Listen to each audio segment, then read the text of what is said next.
Welcome to the Lesbian Romantic Podcast. This is Waking Up is Easy, Part 20. Okay, look. I think I want to do this recording by myself. What? But I need to do the sound mix. This is not what we agreed on when you asked for a home studio.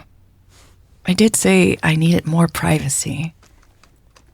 So, please, just set it up, and then just let me record alone. I won't touch a thing.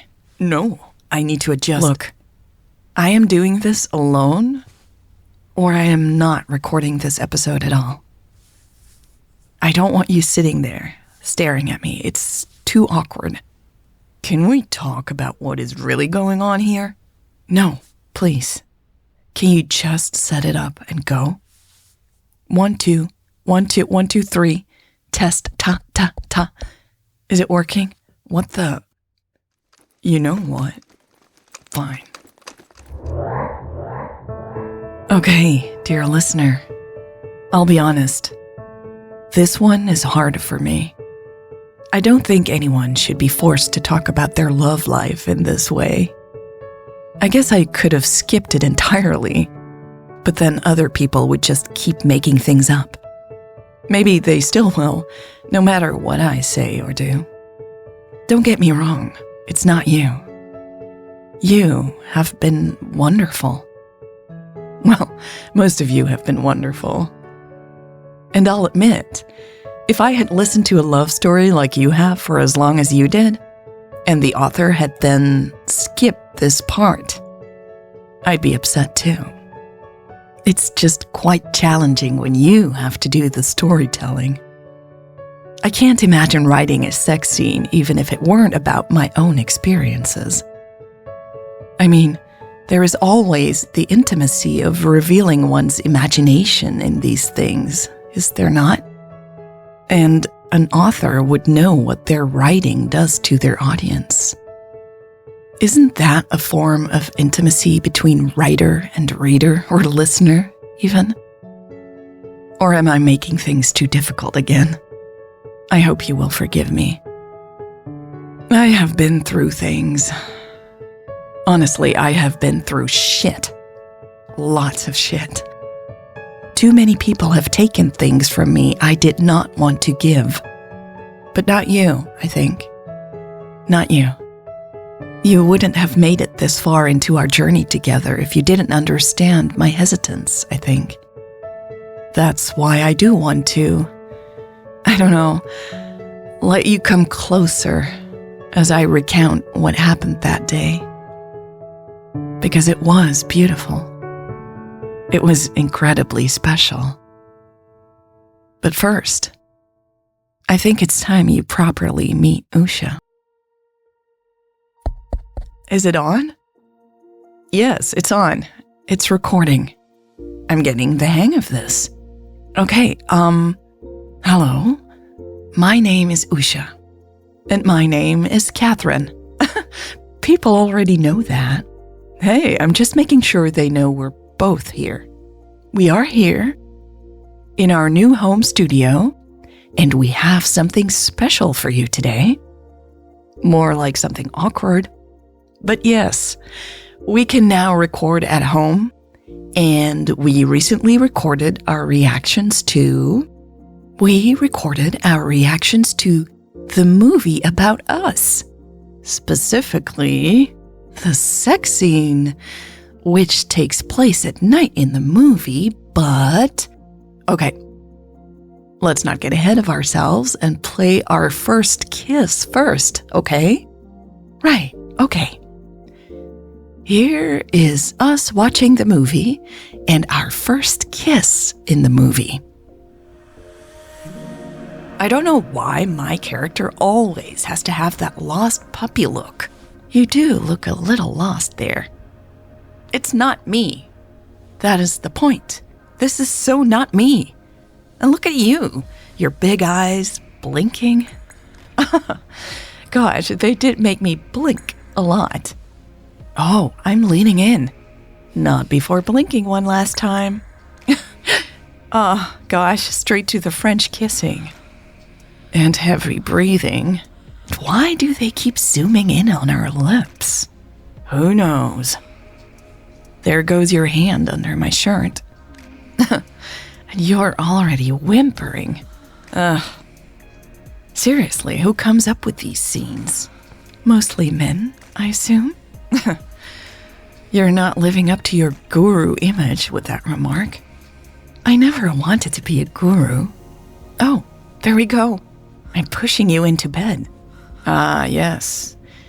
And I am no longer looking like a lost puppy. No, more like one with rabies. Hey! Well, it's not really you. Usha never pushed me onto the bed. We never made it there. Just so you know. Last episode, we ran out of time just as our kiss deepened. Gosh, I love a long, intense kiss. I mention it specifically because the movie quickly moved on from kissing, as you just heard. But not Usha and I. Usha and I spent a long time kissing. Sure, my hand explored her back. After a while, her hand found its way under my shirt, stroking my bare side and making me shudder. But we didn't go further than that for a most heavenly kind of eternity. Seriously, it was perfect. We kissed and kissed until we were completely out of breath. Then, we looked at each other, forehead to forehead with heaving chests, and then we'd kiss again. We hadn't even made it to lying down on the couch at that point. We were sitting in each other's arms, kissing and kissing. We were in no haste to go any further. I mean, we did in the end go further, but it really took a while. Now, I like to think this is because we knew we only had one chance to enjoy kissing like this. Kisses fused with mystery, with promise, with a dream. This is what I found most insulting about the movie, I think. This assumption, or should I say projection, of the creators about how we were so eager to jump into bed with each other. I've been thinking about how I can explain this, and I came up with the metaphor of wine. Bear with me here because it is not ideal and definitely cliché. Imagine if you knew you had a great wine, so you would make sure to enjoy it at the right moment, savoring every single sip, right?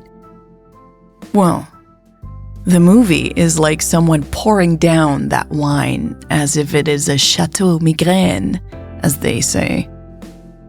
Anyway, I digress again.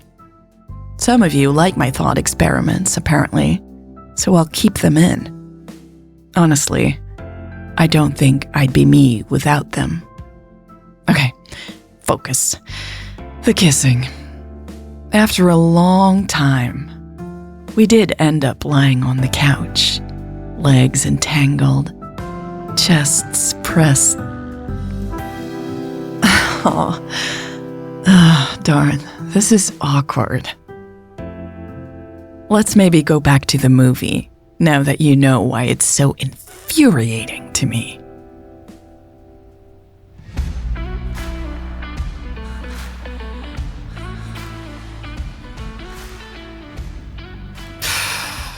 Do people really watch this over and over again? That's what I've heard. I don't know. Maybe I would have in my old days. Who knows? I doubt you would have. My old friends sure make me sound like, oh, look at me. I sure know what I am doing over there. Yes, you look very confident. What's with the zoom again here? Seriously. Oh my God. I'm so happy we don't have sex like this. It looks exhausting. What? Now you're making our actual sex life sound boring. You know that's what they'll write on every website now. I am happy to be boring if this is what not boring looks like. This is a long scene, by the way. Do you think the actresses use body doubles? I never asked myself that question. Probably.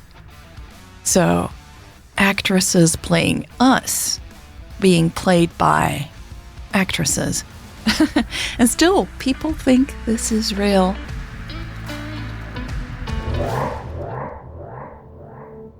When I think of that first time together, I smile. Okay, no, I grin. Mostly because I still get that butterfly feeling in my stomach whenever I think of seeing Usha for the first time.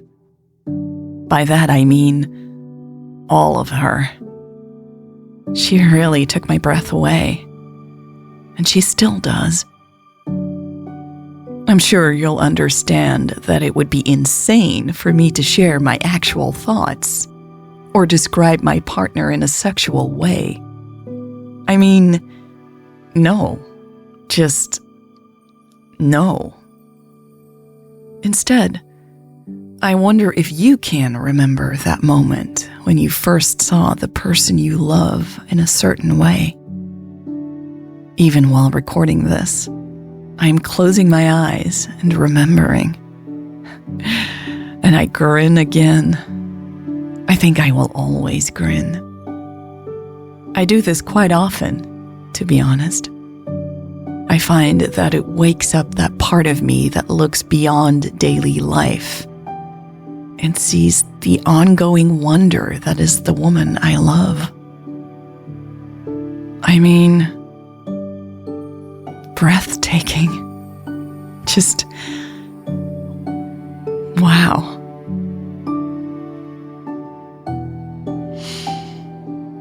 One of the many things Usha taught me is to let go. And yes, you can apply that to any context, including the one of this episode. Maybe I should add an audible wink here, or two. But again, imagine if I started describing all that in detail here. Surely it would be awkward for you too by now. So maybe I need to let go here too. Maybe I have to admit that I have been shouting at the top of my lungs that I want to share my story my way.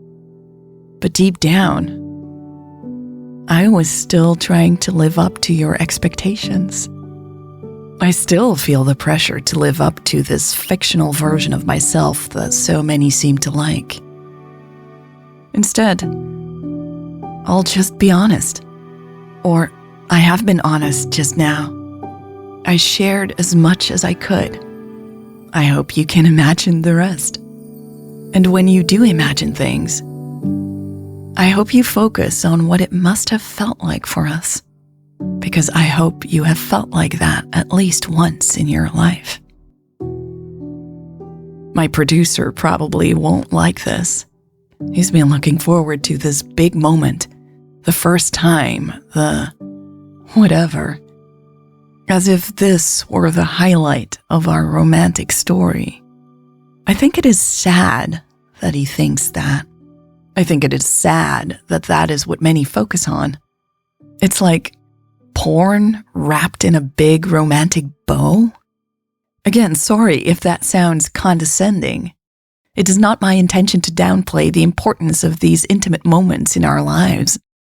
But are they still intimate when we discuss them or show them or record them so explicitly? I don't know the final answer to that. But I do ask myself that question quite often. But let's get to the part where I tease you and leave you waiting.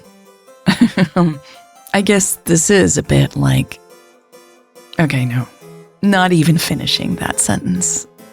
I told you last time that the police interrupted us. They knocked on the door sooner than expected just as Usha and I were catching our breaths. What I didn't mention was that the police were late. Or I should say, almost too late. Yes, the doxers got to us first. By the time the police knocked on our door, a crowd was already on its way to the apartment building. All the police could do was block the road with their car and call for backup. It was almost time for Usha's big moment in the spotlight.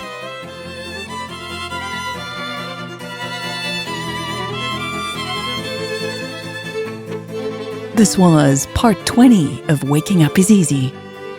Your support keeps this podcast going, and we've been going for 10 years. I don't want to give up now, so thank you for your help. If you too want to help, go to patreon.com/lesbianromantic and support the podcast with a monthly subscription, or go to my website and send a one-time gift to help keep this podcast going. Speaking of websites, I like to repeat my URLs. That's lesbianromantic.com, and the poetry website is deadbirdsinging.life. Thank you for listening. Thank you for spending time with me. And hope to see you here again in 2 weeks on the free feed for the next episode of Waking Up is Easy.